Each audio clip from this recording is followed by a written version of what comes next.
Intelligence is a commodity in the world of artificial intelligence. Any skill advantage you have now is temporary. The only real edge is how you learn and how fast you can adapt and stay ahead. I was leading technology teams for more than a decade, and now I teach, mentor, and advise other team leads on how to manage their teams better, earn more, and build a career and life that they would be proud of. After training more than 2,000 team leads in tech in the last 6 years, I built System for Learning. So, in this video, I will show you the exact 5-part learning system that puts you in the top 1% of learners. Most team leads and team managers think their job is to explain things clearly, document better, run better meetings, and make sure everyone understands what to do. But here is the catch. Your team doesn't struggle because they don't understand. They struggle because they forget. And if you don't fix that, you will repeat the same conversations, the same mistakes, the same frustrations every single week. So let me walk you through a simple framework. 5 principles you can use to actually build a team that learns, improves, and doesn't need constant supervision. Let's get into it. Number 1, learning is not understanding. Learning is remembering. You explain something once to your team, maybe twice, you even document it, and then 2 weeks later, the same mistake happens again. And your first reaction is, the fuck? Didn't we already talk about this? Yes, you did, but your team didn't retain it, because learning is not only about exposure, it's about offsetting forgetting. It's about making it hard to forget. People naturally forget new information pretty fast. So if your system is explain once and move on, then your system is shit. In practice, it's simple. You don't ask, did I explain it clearly? You ask, how do I make sure it sticks? For example, in long-term learning programs or in my mentorship, I make sure I'm teaching not only new skills and sharing new information, but also creating a safe space to reflect, to draw lines between new information and old habits, to answer questions, to visualize information in different formats, for example, build a slideshow, craft a one-page document, generate an image, communicate person to person, write an email, upload it to Jira or Slack. Number 2, stop telling, start testing.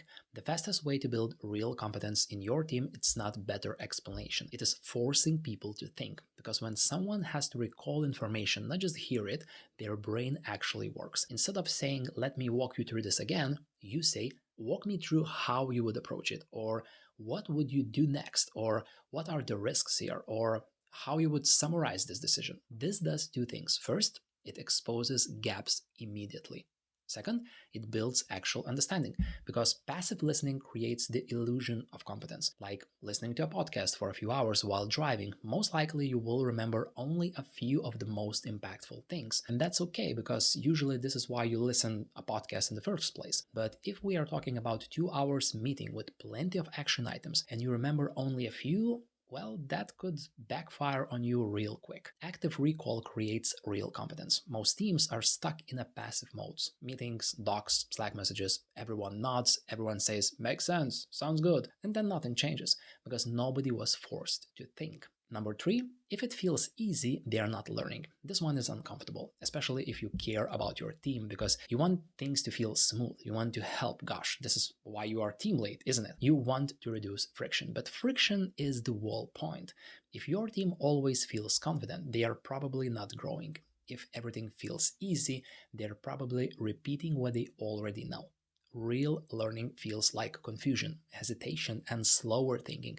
It does not happen automatically, and most leaders try to remove that friction way too quickly. You jump in, you give the answer, you unblock them, and in the short term, it feels efficient, but in the long term, you just train your team to depend on you. So instead, you need to allow a little bit of struggle, not chaos, not frustration that blocks progress, but kind of controlled difficulty. And I did that all the time with my engineering teams when the answer was not obvious, or I wanted to build that thinking and learning culture in a team. I was asking questions, guiding them slowly but steadily so they could arrive at the outcomes themselves. And anytime I was unavailable for a chat during a vacation and riding MTBs near Lake Garda in Italy, or during a client visit in London cracking some cold ones in the pub, my teams learned to deal with problems themselves and were not afraid of the struggle. Because if your team never struggles, they never build capability. If you want a little bit of control thinking struggle with me personally, I do have some few slots in my one-on-one mentorship where I help you to develop the clarity, systems, and high performance habits that elevate your results, accelerate your career, and make leading people feel simple.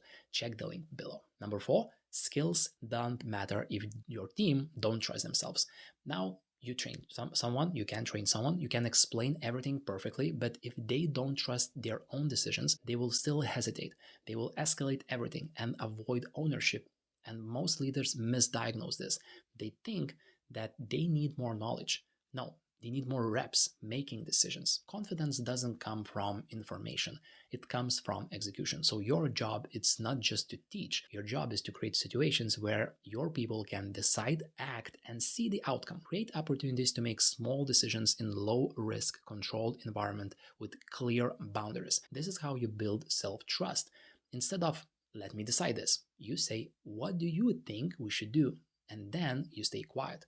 This part is important because most leaders ask the question and then answer it themselves after a few seconds. Don't do that. Slow down, let them think. Slow is smooth and smooth is fast. Number 5, systems beat motivation every time. The final piece. Most teams don't need a motivation, they need a system. You can rely on people to remember everything, stay focused all of the time, and always do the right thing. That's unrealistic. High-performing teams don't rely on discipline. They rely on structure.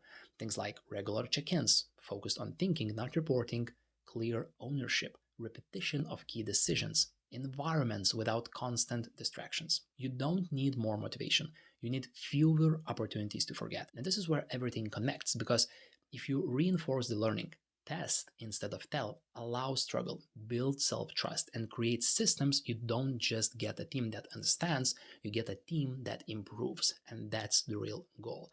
Not to explain better, not to control more, but building a team that can think and prepare without you in every decision. Most team leads are stuck repeating themselves. Same issues, same conversations, same problem. Not because their team is bad, but because their system doesn't support learning. If you fix that, you don't just save time, you build a team that actually scales. So remember, the 5 steps of the learning system are: your team doesn't struggle because they don't understand, they struggle because they forget. Number 2, stop repeating instructions. Make your team think by testing their understanding. Number 3, if learning feels easy, nothing is actually changing. Controlled struggle is required. Number 4, skills don't matter if people don't trust themselves to make decisions. Monitored autonomy makes miracles. And finally, strong teams are built on systems that reinforce learning, not only motivation. So there you go. Now your team can learn so fast it's almost unfair. And if you are scaling a team at the moment, you may get value from this video, where I'll explain how to lead through chaos, doubt, and uncertainty when tomorrow is not granted and anything could happen. Check this out. Cheers.